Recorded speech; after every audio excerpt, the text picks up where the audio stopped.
Captain America Civil War. This is actually our second pass at reviewing this because the first time... We just talked too long. Yeah, we rambled on and we're just recapping it like Schwarzenegger doing audio commentary. Yeah, basically this movie is so good that all we could do was just keep talking about our umpteen dozen favorite parts. Yeah, so we're going to try to get a little more organized here, concise, specific talking points, all so we can tell you how completely amazing this movie is. Yeah.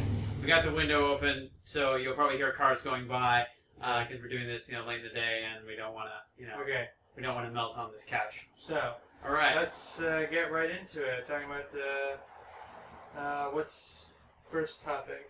The first topic was about middle chapter syndrome. Yeah. I don't know if this truly... I guess it'll go down as the middle chapter since, although it's titled as a Cap movie, it really is an Avengers movie, and doesn't even... In the end, it is Cap's story, but it really is an Avengers movie. Yeah, like it makes such great use of the entire ensemble. Yeah. While Cap is the main character, everybody kind of gets a little mini arc in there, which is a very difficult balancing act. Yes. So, the thing that it does much better than even Age of Ultron did. Yeah, and I suppose there's the two Avengers movies we already got, and then there's Infinity War 1 and 2 later. So I guess that does make it the middle one. Yeah. Essentially, it makes a perfect cheat of doing an Avengers movie without doing an Avengers movie, because if this was an Avengers movie, they would spend the whole movie chasing after an Infinity Stone. Yeah, exactly. But this doesn't even mention that stuff at all. Okay, so how does this movie make middle chapter syndrome work? Yeah. Well, it all feels like it's built up from a lot of what we've seen before. Yes, most definitely. Very, very organically. The first two Avengers movies, there was a lot of talk about all of the collateral damage caused. Yeah. And even if that was handled more tastefully than what we've seen in the DC movies, there's still shit getting wrecked. And the Avengers are going to have to answer for it. And the more things that the Avengers do, the more damage they're going to have to answer for. And like the damage they had done in the first Avengers when they had brought that up, it's like, you guys ain't seen nothing yet. Yeah. Oh, Hulk rampaged through Harlem one time? Alright. Thor, tore up a small town? Whatever. But now they, get to wreck, big cities and, blow entire countries to smithereens. Yeah. And there's consequences. Yeah. There's fallout, and that's what this movie, the whole movie is about confronting that, and how do we deal with that. So that's their version of, instead of the Superhero Registration Act, we have the Sokovia Accords, where the Avengers have to essentially answer to a selected United Nations Council. Yeah. So it's more about oversight and the supervision, and less about infringing on the heroes' civil rights, which was the big sticking point in the comic Civil War. Yeah. Not really about secret identities this time, because these guys don't really bother with secret identities, except for Spider-Man. Yeah, make a nice contrast. I think it did a better job than the comic Civil War at really giving both sides a good balance. And, both Iron Man and Cap are right and wrong about certain things, and even at the end, it's still up in the air about how best to deal with the situation. Yeah, and that's the other middle chapter part, not just with the situation with the Sokovia Accords, but also with the plot, is that nothing is really resolved. It really does feel like Empire Strikes Back, where, after all the fighting has gone down, there's still... We're not sure what happens next. Yeah. They didn't really defeat the bad guy and save the day in a traditional sense this time. One thing that surprised me a lot was that there were rumors that somebody big was going to die. Yeah. Like, the trailers made it look like it was going to be War Machine. There were also rumors that maybe it would be Cap, because in the comics, Cap died shortly after Civil War. And War Machine would have, if he had died, it would have been like, when Eric Johnston, or what is his name? It would have been when the other Goliath... Bill Foster. When Bill Foster was killed. In the comics. So they're basically saying, okay, are they going to do this for the comics and kill this character like they did there? No, not quite. It doesn't quite go down that way. Okay. So the only real deaths we have in the movie are, Peggy, who, passes away at 95, and there's a lovely funeral, and it's a great sum up of her character that we've seen in all the other MCU material, like her own show, and her appearance in Agents of S.H.I.E.L.D., and her appearance in the other movies. The other major death is King T'Chaka, right? Whose, death gets Black Panther's story going. Yeah. So let's talk about that. When we heard that Black Panther wasn't originally going to play such a big role. Mm-hmm. How he wasn't even going to suit up. Yeah, but we were just going to see T'Challa in the movie, and then we're going to tease his movie later and have his origin play out there. Yeah. But then they were like, we might not get Spider-Man in this movie, so okay, let's give Black Panther more screen time. By the time they got Spider-Man, it's like, well, Black Panther's in this movie so much now, we can't just get rid of him. Yeah. So bring everybody. Yeah. So that was interesting to see. A lot of people were, I'm sure, expecting his Black Panther suit to be a little more armory. Mm-hmm. But instead what we got was a bulletproof ninja pajamas. Yeah. Which actually looked really awesome, and there was much more emphasis on speed and agility. Oh, yeah. Especially during that great action sequence where him and Cap and Bucky are running as fast as cars through the tunnel and everything. That was stunning. And there's a bit where there's like a helicopter shooting at him, and the bullets just... This is clearly like a flexible skin-tight material, but, you know, like a bullets are like milk does to this suit. Yeah. And like, now that... that sequence in Batman v Superman kind of up the ante. Like, now everybody's got to wear completely bulletproof suits. Yeah, but there's also the great handling of T'Challa as a character in his arc of the story. Yeah, he wants to get them revenge for his dad because he thinks Bucky killed him. But it's not handled in a very paint by numbers way. Yeah. But I love how very relentless he is in his pursuit of Bucky, but also kind of how pragmatic he is and sort of when they get surrounded by cops, he unmasks right there. It's like, hey, I can be diplomatic. Yeah. I gotta be. I'm a king now. So yes, it's all there. Yeah. And then at the end, it's just enough to keep the plot going, exactly. But not so much that it makes him seem unreasonable, I guess. Exactly. Yeah. Somebody finds out that Bucky was framed. I mean, it's like, okay, so that changes things completely for him. Yeah. And even then, he's at a point where, man, this revenge thing blows. Yeah. So that's revenge. That's like a great arc to see in a movie, especially one with this big ensemble. Yeah. I'm definitely looking forward to seeing more of him. Okay, you want to know why Black Panther's cool? Here's why he's cool. Now you can look forward to his movie that you already knew he was getting. Yeah. And it leads us to the other new player, and that is, of course, Spider-Man. Yeah, I didn't, like, until that first teaser trailer where he showed up, I didn't think much about how much of a pleasure it would be to finally see Marvel's, golden boy getting to play in the sandbox with the other Avengers. But wow, it is such a great payoff to finally get to that point. I was amazed how they were able to get across the information very quickly of here's where he's at in his career, and just kind of who his character is. Yeah. Just by having him sit down and talk with Tony, which is interesting because this is really the first time in any of the movies that we've seen Spider-Man talk to somebody else about just kind of being a superhero. Yeah. Not like in vague platitude stuff, but, in kind of very personal terms. Yeah. So that was actually a great highlight. Yeah.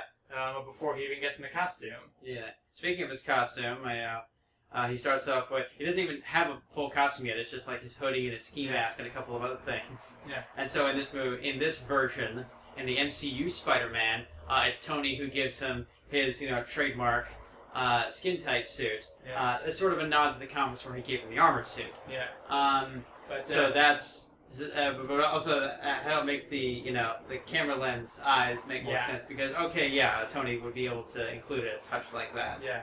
So that makes it really the most plausible explanation in the movies for Spider-Man's costume. Yeah, because in the other two, he is suddenly able to sew an amazing outfit.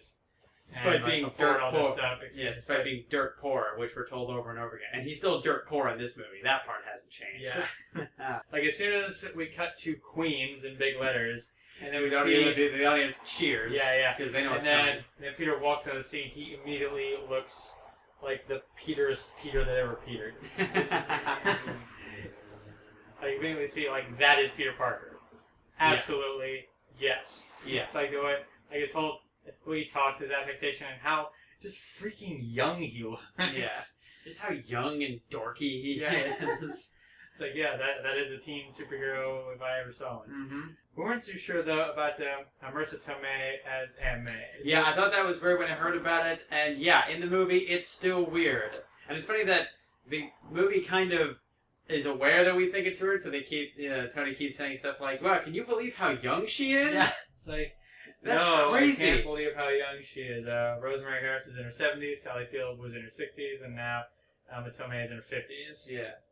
So, I guess, I mean, but if that is like the worst or strangest thing in Spider-Man Homecoming is that Aunt May is just young and hot, then we'll have a great movie. They made it clear that we're not going to have to go through the whole origin again to see Uncle Ben die. And the scene between Peter and Tony makes it clear that, yeah, Uncle Ben did happen in Peter's comments about, when you can do what I can do, and the bad things happen, they happen because of you. Yeah. That is a nice sort of sum up of Peter's approach to superheroing. Yes.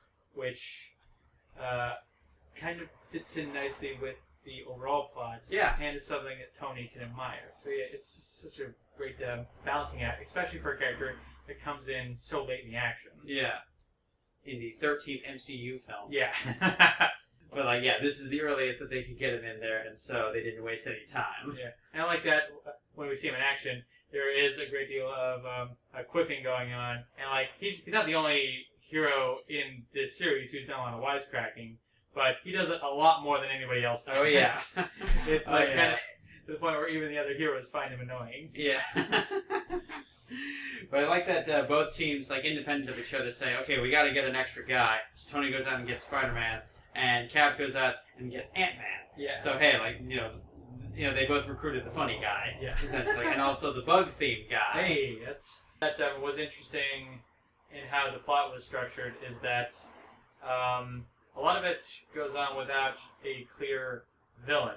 We do have a villain. We do have Zemo, who's sort of manipulating things and basically only exists to facilitate the plot rather than doing anything Zemo-esque from the comics. Yeah. He doesn't get to put on the mask or form the Masters of Evil or trash the mansion or attack people with adhesive X. Yeah. None of that going on. All he does is, speak German and hate on the Avengers. Yeah. But since he doesn't die in this movie, there's a good chance that we'll be able to see more of him, and he can do any number of things. Yeah, he can do, Zemo stuff later on. I kind of hope he does, because otherwise... and it makes sense because it's in the comics, too, there wasn't really much of a central villain. It was all about the guys fighting each other. Yeah. But I am worried that, everybody complains about the villains in these Marvel movies are kind of underwhelming except for Loki, and I would hate for there to be one more guy added to that pile. But it is impressive that they got Red Skull and Baron Strucker and Baron Zemo all in these movies, and two of those guys are played by actual German guys. Yeah, hey. But those same two guys end up being kind of expendable. Yeah. But that's not to, talk crap about Daniel Bruhl's performance. He gets the job done. Oh, yeah. He's quite good, yeah. And we watched a number of reviews, and some people have said he's kind of a forgettable bad guy overall, given everything else that happens in this movie. And others have said, oh, he's right up there with Loki. And I'm kind of in the former pile right now. Yeah. He's not up there with Loki. Yeah. No. I mean, he is effective, and he's not I wouldn't say he's a weak villain. He just doesn't have to do a lot. Okay, so we should talk about the action. Yeah, the action. Because my goodness, there is so much action. The MCU, Joss Whedon has, left the reservation. He's done after Age of Ultron. But we've got the Russo brothers, and wow, what a great discovery they were. Because, who expected Captain America to get all the best movies in this series? I think people were raising their expectations for Iron Man to knock out the park, but instead, no. It's Cap. He's got to work. And I find it awesome that, as much as Iron Man seemed like the big star, Cap is pretty much caught up by this point. Yeah. We will talk about him just as much. Yeah. Which is great, because everybody thought that, isn't Cap too lame and Boy Scouty? No, they do him right. And he's a great character. Everything that people love about Cap is in these movies. Yes. So, of course, the famous helicopter shot, helicopter bicep shot. That was great. But then just, when you do superhero action as opposed to, conventional action, it kind of has to be flashy, which this movie really gets, and Winter Soldier really got, too. If there's a bunch of guys, busting into the place to catch Cap and Bucky, we got to see, crazy stuff like the, throwing the table to block the door, or, smothering the grenade with the shield. Yeah, exactly. It's basically one of the Bourne movies on steroids. Yes, exactly. Especially when they go in and fight in the stairwell and they're just like throwing guys around with their superhuman strength and everything. Or, breaking the rail off and riding the rail down. There's one stunt that people cheered is when Bucky grabs a guy off a motorcycle and then in one swift motion he picks up the motorcycle, spins it around, gets on it, and rides off in the other direction. For the action. There was also the big opening fight. Yeah, with Crossbones. Crossbones. We got a fully formed Crossbones. Yeah. Up till he blew himself up, which I'm fine with at this point. It's, we don't have time to bring these guys back again and again for years and years of fights. It actually makes sense in a more realistic world that, sometimes the bad guys have suicide vests. Yeah. I have a theory, though, that in Infinity War, Thanos will use Infinity Gauntlet to basically conjure up all their past supervillains, alive and dead. That would explain how the character count that has been rumored manages to be so high. Yeah. Yeah. So we'll see if that happens. Like, how many times does Cap fall 4 stories onto his face in this movie? A lot. That's not including the ones where he, cushions himself with his shield. These are ones where he just hits the ground. Yeah. There's one where he actually bounces off a couple of things and then hits the ground. Yes. It reminded me of watching the Tomb Raider game cinematics. Yeah. And, that keeps happening to Lara Croft throughout the game. Yeah. And I'm like, how is she not dead? And she wasn't wearing a protective suit, at least. Yeah. Cap was, but come on. Going back to some of the great mini arcs, we got Vision and Wanda, which I knew they were going to be in there, but I was surprised how much they were in it and how much they got to do. Yeah, they got to. Yeah, in just a few scenes, we managed to, get a feel for their kind of budding romantic relationship while they're hanging out at the headquarters together. He cooks for her and stuff like that. She's got a nickname for him, just like she has in the comics, and that kind of thing. He's wearing that, Cary Grant sweater. Yeah. Which looks, I remember that, burned up the Facebook feed as soon as that picture leaked. Yeah. Yeah. It is very much like, Vision to, do that sort of thing, to try to feel more human, even if, it comes with him still looking like an android. After things went bad, I mentioned Wanda is confined to quarters with Vision looking after her. And even though he is her jailer, he's not an asshole about it, and he's not a creepy robot about it. He is. Yeah. There is a sense that even though this is an undesirable situation, it's not. There are worse people to have looking after you. Yeah. Speaking of which, there's also Hawkeye's return in the story. Yeah. I don't know, I feel like I've seen it a couple of times in the comics where they have to, bring Hawkeye out of some other project so that he can, participate in this particular Avengers adventure, like JLA Avengers comes to mind. But yeah, so he shows up and makes a big entrance, and somehow in this particular movie, there's elements to his character that are harkening back to how he often is in the comics more than his other appearances in this series. Yeah. Like his, he often has a problem with authority, and he has no problem fighting guys more powerful than him. Yeah. Like he would have to, given what we've seen him do before. Yeah. I guess when he has to subdue the Vision, and he obviously can't do it. But he still fights him. Yeah, there's a few episodes like Vision's first episode on Avengers: Earth's Mightiest Heroes where he acts in the same way. Like, even when Vision, on that episode, vaporizes his bow, he's just like, oh, you're gonna pay for that. Well, the Wasp had that too a couple of times in the show, where the Masters of Evil have knocked out all the Avengers, and she still won't back down. She's like, bring it on! And then they just zap her immediately. Yeah. Oh, yeah, that's great. So yeah, I hope we get to see that with Wasp later in this series, but we'll see. So yeah, that was nice. And then later, after the airport fight, when he's in his cell, trash talking Tony for what happened, that felt very much like classic 616 Hawkeye. Okay, so now we have to talk about the airport battle. Yeah, which is now the action scene to beat not just in superhero movies, but pretty much in everything ever. Yeah, remember in Spider-Man 2 where Spidey had that fight with Dr. Octopus on the elevated train and how much of a big deal that was? That's kind of, it kind of feels like where we're at now with this sequence. This is the new gold standard, I think. Yeah.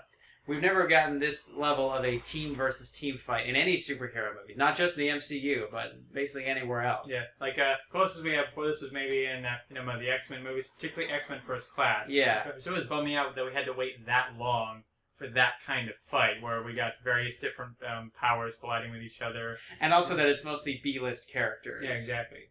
But here, this is like all the heavy hitters flying at each other, and I wanted to pick our 3 favorite bits in the battle, just to keep this tight, because it's one that everybody's been talking about is this battle. Yeah, so I think my first pick is, it's actually a couple of different moves, but basically at the beginning when Team Iron Man has Cap surrounded and webbed up, and then he kind of turns the tables on them and his team rallies with, Hawkeye shoots an arrow through the webs, and then Ant-Man takes out Spider-Man and, tosses him his shield back. Yeah. I like that bit, because that's the kind of thing Ant-Man does all the time, by the way, is, he's able to sneak up on people. Yeah.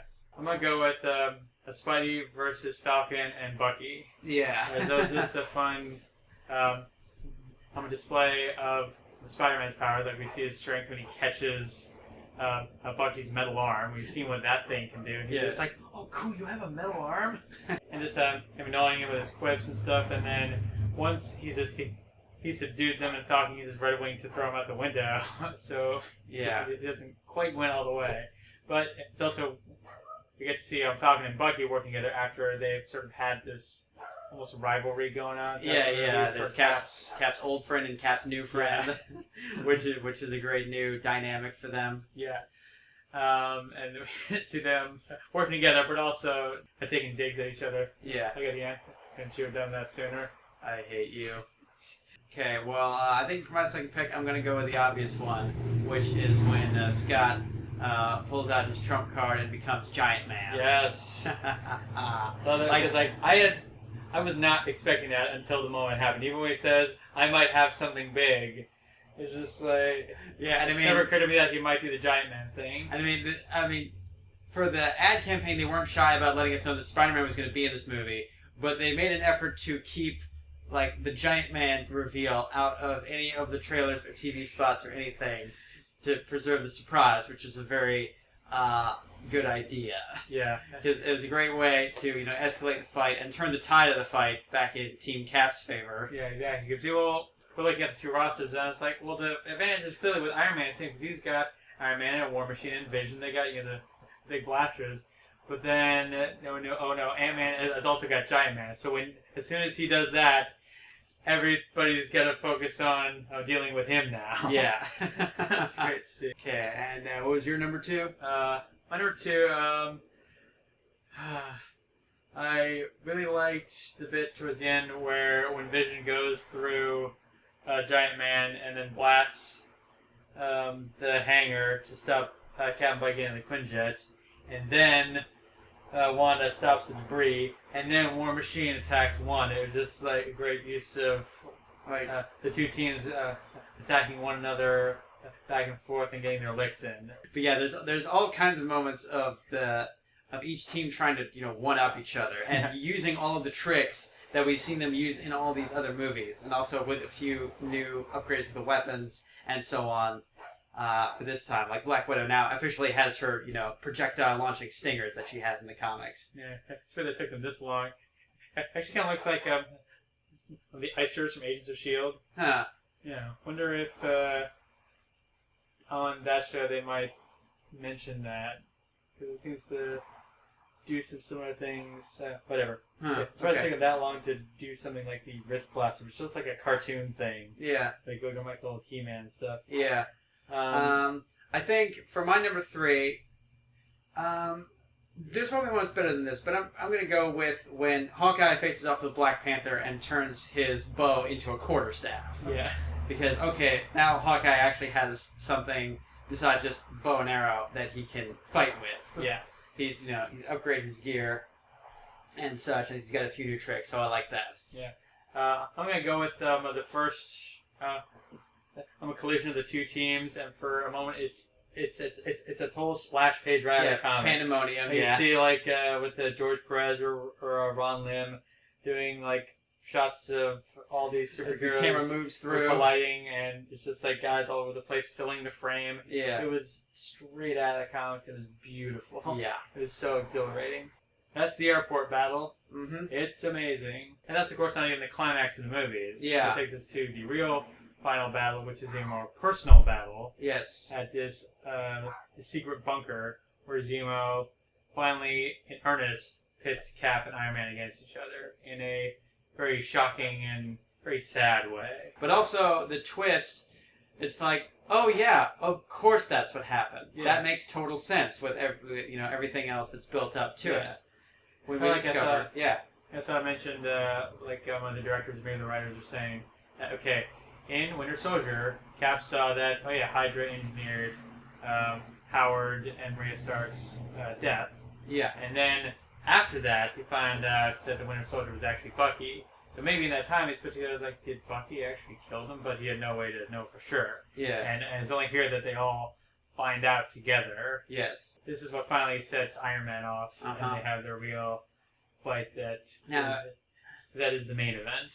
Yeah, and it's maybe a little bit of a pill to swallow that Tony would just become, as we were talking about how it made sense when Black Panther wants to destroy Bucky, but now Tony wants to destroy Bucky for something he did before, something he actually did, and from what we know of Tony, it's a little convenient that he is suddenly so single-minded on revenge, but I'll allow it. Yeah, like he just watched video footage of his parents being murdered after all this time, thinking that it had been an accident, and finding out that Cap kind of knew about it. Yeah, he knew that they'd been assassinated by Hydra. This is how a guy like Tony becomes irrational. Okay, yeah. So we'll allow it, and it gives us the final fight. I mean, of course, it's an amazing fight, and when it looks like Cap actually has Iron Man cornered, Iron Man steps up and analyzes his fight pattern and gets one up on him, and even then, Cap still manages to. Cap basically wins the fight, but he wins the fight, but it doesn't feel at all like a victory. Yeah, I mean, this is a fight between two best friends, and so it's sort of a Pyrrhic victory, I guess. Yeah, the thing I really wasn't expecting when Tony says, that shield doesn't belong to you, my father gave it to you, and Cap leaves the shield behind. Like, you know what? You're right. Here. Yeah, it's like, I don't deserve this anymore. Uh-huh. I just use it to, defeat my best friend. Mm-hmm. And now, that's that uncertain Empire Strikes Back future thing. Yep. That this movie did so amazingly well. That middle chapter thing, it feels like a payoff of many things that have been building, and it feels like a setup for things that are going on later on. This is the kickoff of Phase 3. Exactly. But it all fits together so well, and rather than feeling like, okay, this plot needs to stop so that this plot can get going, which is something that Age of Ultron kind of suffered from, it just flows together so perfectly, and it looks good doing it all the way home. Which side are you on? The whole issue of, should heroes be supervised, answer to authority and stuff, or should they be allowed to do what they gotta do? Yeah. And what's good about this movie is that they managed to make it just complex enough that it's not an easy choice. Yeah. I mean, in that other movie from the competition, the plot leading up to the showdown is so confusing and nonsensical that it's basically like, look, this is what you paid your, $12 for. Just root for whichever character you like better. Yeah. It doesn't even matter if they're portrayed accurately in this movie. Just enjoy the spectacle. So this is not about spectacle. This is about the big ideas. This is about the characters, and and the gray areas, for real. Yeah. So trying to confront the reality of what the world would be like if there is superheroes, and I like that. There's lots of other movies where cities get destroyed and stuff, and then the credits roll and we never go back to there. But in the Marvel universe, the Marvel Cinematic Universe, we get to actually deal with how do people react when they're living in a world where that happened.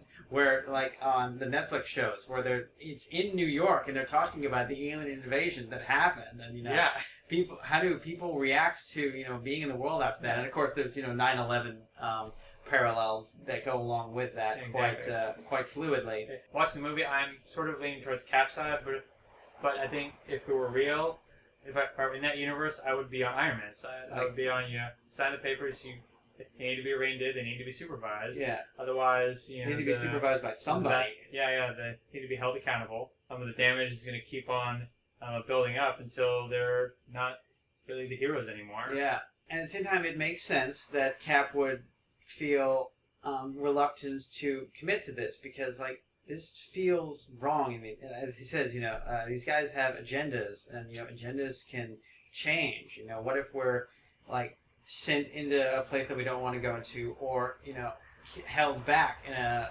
situation where we know we need to intervene? And then, of course, Tony's like, look, we have to just we can sign the papers now, and we can make adjustments to the rules and the situation later. Yeah, do it now, or it's going to be done to us. Yeah. So it's not an easy situation, and that is what makes it so delicious. Yeah. And another thing I like about the situation is that for Iron Man's position, it makes sense tying into his growth as a character over these movies. Yeah. Because you remember back in Iron Man 2, he happily refused to bow to government authority and government supervision. Yeah, He's like, you want my weapons? You can't have it. Yeah, exactly. But now, like, after going through all this stuff, after going through that portal at the end of the first Avengers, and seeing the reaches of space, and then in the second movie, creating something to try to prevent against that, and end up almost destroying the human race instead. He's like, okay, no, we need rules. Here. We can't just be off on our own doing shit because that's gone too far. Yeah. Like Civil War is a great example of how instead of the model of just doing great standalone movies one after another, this one can exist as part of a series and still be just full of great stuff. That's really how the comics are. Is that even if you pluck a story out of this long-running title, and even if it's a great story in itself, there's still a lot of stuff that fed into it. Yeah. That elevates it further. Yeah. And it's amazing to see that we've gotten to that point, but that's even possible. Yeah. And I look forward to seeing more. Interest renewed in the MCU. Yeah. After a bit of shakiness, but not really with Age of Ultron. Yeah. I mean, like, Age of Ultron is still really good. Yeah. That they had to do all the stuff that they did and still succeeded as well as they did is, an achievement. Yeah. Even if it doesn't work quite as fluidly as the first Avengers. Yeah. Or this movie. Yeah, like, or this movie. This movie is better than Age of Ultron. Yeah. Alright, so that's what we have to say on that one, and in much less time. Yeah, good, yeah. Okay, whew. Alright, so we'll see you next time for X-Men Apocalypse. Yeah.